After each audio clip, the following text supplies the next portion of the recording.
هي دودو تصحى حاجة؟ ايه يا روح قلبي دودو؟ انت ايه؟ انا امشي بقى واكلمك اول ما اوصل. يعني هتكلميني؟ هتتأخري؟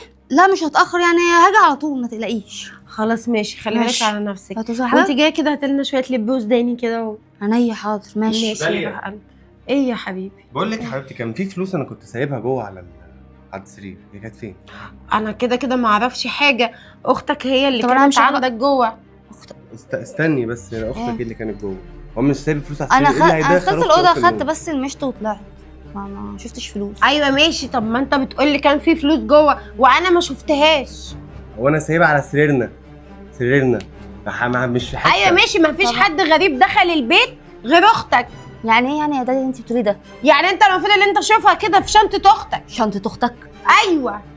ايه ده يا داليا؟ هاتي اختي كمان، هاتي شنطتك كمان، هاتي شنطتك، شنطتي ازاي يعني؟ هاتي شنطتك، انت مصدق؟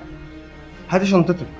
انت ازاي مصدق كلامها؟ لا ما هو لازم برضه اللي هو يفتشك، ما هو ما فيش حد دخل البيت غيرك انت، يبقى الفلوس راحت فين يا ست ملك؟ يعني راحت فين؟ يعني انت لازم تفتشها، وانت مش هتمشي من هنا لما تطلعي الفلوس بصراحه. طب هاتي شنطتك كمان بعد. انت شايف كده؟